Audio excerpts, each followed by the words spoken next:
Wait, he's not here. Oh, Guess wow. what? I asked you guys before the show, do you want me to do this? You guys said yes? Yeah. And I got to say, I felt very dirty and like the devil in coming up with these, and I actually enjoyed the experience. So. Overreactions can be positive, No. I mean, I'm filling in for Smarm. Right. So, okay, all right. With the spirit of one Jim Costa, let's hit our overreact, Jims. The Lions should fire both John Morton and Kelvin Shepard. Both are in over their heads. My case study is the Eagles replacing both coordinators in 2023. They went on to win the Super Bowl the next year. I know everybody wants, they want heads to roll. And John Morton's is already rolled. Like, he's not going to be back. And I think Dan will go out and assess. And I think he's got to assess it in regards to, I don't necessarily have to have a relationship with this guy. You want to be able to hire coaches that you trust. You know what their personality is. You know their work. But you've got to get somebody that is a better play caller than John Morton and a much better offense. So I think there might be an overreaction on Kelvin Shepard. I'm not saying I would keep him, but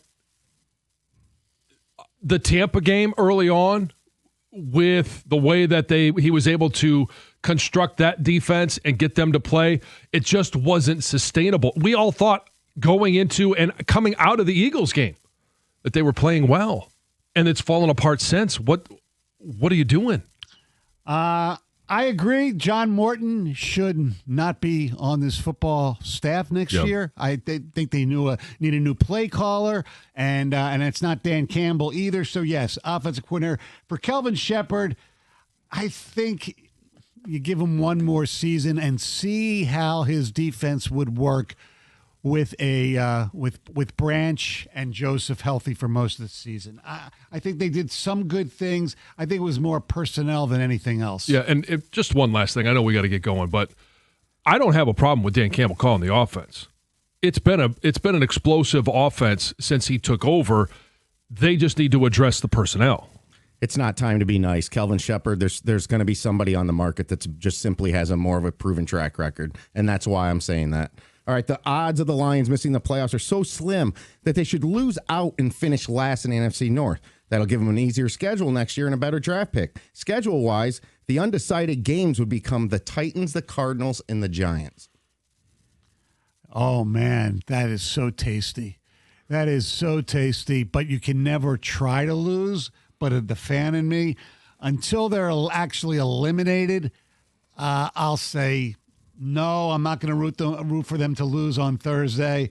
But if they lose on Thursday and then they go into Chicago with a chance to finish last, bear up, everybody. Go Chicago Bears. But I won't be rooting, but I'll be. I read this one, and I thought you just went full Jim Costa on this. Right. No, there is absolutely no part of me that says or believes that they should lose out just so they could get an easier schedule. No, that's BS. Oh, that schedule's tasty next year. Same old Lions, alive and well. Kenneth Gainwell's catch is the latest example. That catch was the 90s version of Shannon Sharp's catch. In reality, this is just the 90s all over again for the Lions.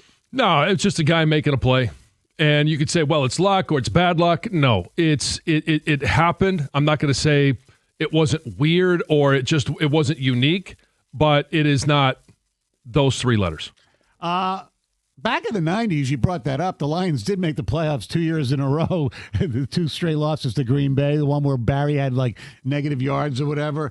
So there is part of that, and I kind of thought the same thing because... Say what I did yesterday, Stoney, when it happened.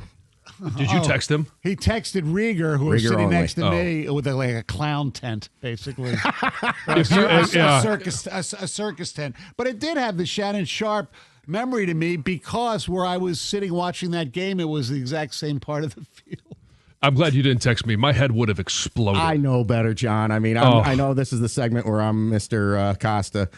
I just never would have done that to you yesterday because you just have no room for it. I know you're still believing, but I'm telling you what, there are shades of the 90s that are just repeating themselves. I hope the offensive linemen don't mow the lawn in the offseason. Stop. The Jaguars went into Denver and torched the Broncos defense. The Jags are a real Super Bowl threat out of the AFC. I don't think they're a Super Bowl threat, but I think they're really a team on the rise. Trevor Lawrence finally seems to have gotten it. Their coach is a exceptional play caller, and his quirkiness has really gotten his team motivated to do things. I mean, last week, Sean Payton called them a small market team, and then Cohen said yesterday, the small market team, we went in there to Mile High and won the game. He's got his players behind him. He's turning into a really good coach. I like this team, but I don't think they're a Super Bowl threat. They're like a year away. No, I think the Super Bowl threat, as we've talked about out of that division, is the Houston Texans. And I know it was a struggle yesterday against the Raiders, but they did what they had to do to win that game. I think the way that they play defense, and when you look at Jacksonville, okay, yeah, they took down Denver. I don't know if they would be able to do it because they're going to have to win a couple of games like that in the postseason, whether it's New England, it's Buffalo, as I mentioned, Houston. I don't know that they could do it again to Denver. Obviously, they did it once, so we have to account for that. And I'm not even sure that the Chargers wouldn't beat them. Yeah, I mean, the bottom line is the AFC's wide open. And to think the Bills are the favorite right now with that defense, and they almost lost to the Browns yesterday. I mean, I just don't know how you can trust Buffalo's defense. The Buccaneers have lost 6 of 7 games. Todd Bowles should be fired at the end of the season. I think this is still a bit of an overreaction. They're still not out of the playoff race. It looks dark, but it's Carolina and Tampa. I think this is still a bit of an overreaction. Todd Bowles has been able to get a lot out of that team. They've been ravaged by injuries on the offensive side of things. So I think this is still a little bit of an overreaction. I think he needs the pink slip, and if Gov's wish comes true for the Lions, I think Todd Bowles will be a great defensive coordinator right here in Detroit. He's a really good coordinator. Yep, I'd do that in a heartbeat. Biff Poggi will be Michigan's head coach next season. Kenny Dillingham signed an extension at Arizona State, and Kalen DeBoer looks like a pipe dream. I love the fact that the players love Biff Poggi. I love his personality, but he's basically a hedge fund guy who, bought his way into football. No, I don't want him to be the head coach. I want him to be around because I think he's really good for the program.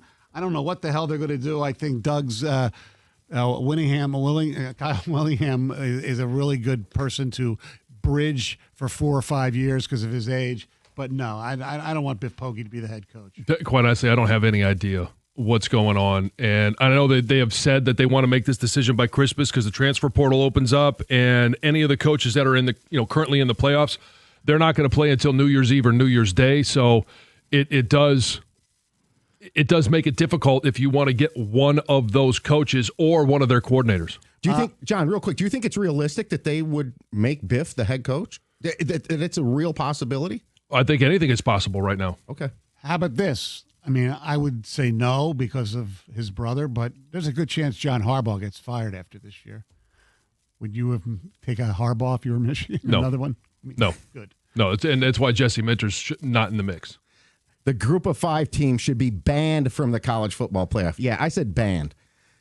Last 2 years, they've been absolutely awful in these opening round games. You're living a lie if you think, or don't think, that Oregon, BYU, and Ole Miss Notre Dame would not have been better football.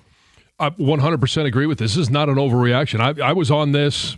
I've been on this since we've had the college football playoffs. Like, I don't like the whole group of 5 edition. If they want to have their own national championship and say, hey, you are, winners of the group of 5, that's great. That's what it should be. But when you continue to get blown out in situations like this, I don't want to see that football. It's not entertaining. There's nothing fun about it. There's no fan attraction, and you've got so many other teams that could create great matchups. This year was a great example. And it's also those teams, Oregon, that had to play in that game. You're risking injury against a team that you shouldn't have to be playing against. You've proven more than having to, or you've earned the right to play against a better team than JMU. I think you just have to rework the way the formula is. I have no problem if you have one of them in there. The problem was because the ACC had this effed up tie-breaking system where they couldn't have a real champion. Would have been Miami, which would have put Notre Dame in. And you would have had, Tulane would have been the group of 5. And some years, not in the last 2, a team like Boise State is a legitimate team. So some years it would work. So I think I have no problem with one.